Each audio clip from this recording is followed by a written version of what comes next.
Supreme court ఇచ్చిన ఒక్క తీర్పు వల్ల మన ఇండియా భవిష్యత్తు మారబోతుంది. Yes, welcome to my channel. నేను మీ అభిషేక్ సింగంశెట్టి, సైకాలజిస్ట్. ఈరోజు సుప్రీం కోర్టు ఇచ్చిన తీర్పు ఏంటో మీకు తెలుసా? విద్యార్థుల కోసం మానసిక కౌన్సిలర్లు తప్పనిసరి. ఇక నుంచి ఆత్మహత్యలు ఆగాలి. ఈరోజు రాజ్యాంగం మనకిచ్చిన హక్కు, అదే ఆర్టికల్ 21, రైట్ టు లివ్, బతకడం మన హక్కు. కానీ ఈరోజు చూస్తే ఎన్నో ఒత్తిడి వల్ల ఎంతో మంది సూసైడ్ చేసుకుంటున్నారో, అందులో ప్రధానంగా ఎక్కువ స్టూడెంట్స్. అలాంటి ఒక స్టూడెంట్ సూసైడ్ కేసులో తీర్పులో ఒక భాగంగా ఇక నుంచి ఎప్పుడూ కూడా ఫ్యూచర్లో రాబోయే మన ఇండియాలో ఏ స్టూడెంట్ కూడా సూసైడ్ చేసుకోకూడదు అని చెప్పి ఈ స్టెప్స్ తీసుకుంటుంది. అసలు సూసైడ్ జరగడానికి కారణాలేంటి?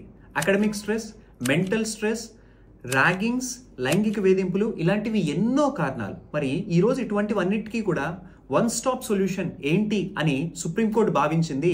ప్రతి ఒక్క గవర్నమెంట్ కావచ్చు, ప్రైవేట్ కావచ్చు, స్కూల్స్ కావచ్చు, కాలేజెస్ కావచ్చు, ఇన్స్టిట్యూట్స్ కావచ్చు, యూనివర్సిటీస్ కావచ్చు, కోచింగ్ సెంటర్స్ కావచ్చు, ప్రతి దాంట్లో కూడా ఖచ్చితంగా రిజిస్టర్డ్ సైకాలజిస్ట్ ఆర్ కౌన్సిలర్ అనే వాళ్ళని మీరు పెట్టుకొని వాళ్ళకి ప్రతిసారి కూడా వాళ్ళకి నెలలో ఇన్ని క్లాసులు అనేవి ఉండాలి అని చెప్పి ఎంతో పెద్ద నివేదిక అనేది ఇచ్చి మళ్ళీ ప్రతి ఒక్క స్టేట్కి కూడా పంపించారు. ఈరోజు ఇండియాలో ఉన్న ప్రతి ఒక్క స్టేట్లో కూడా ఆ సీఎంలకి సంబంధించిన, ఆ ఎడ్యుకేషనల్ డిపార్ట్మెంట్కి సంబంధించిన వాళ్ళకి పంపించి 90 రోజుల్లో మళ్ళీ తిరిగి నివేదిక ఇమ్మని చెప్పారు. అంటే దీన్ని బట్టి అర్థమైపోయింది ఈరోజు ఇటువంటి విషయాల మీద సుప్రీంకోర్టు చాలా సీరియస్గా ఉంది.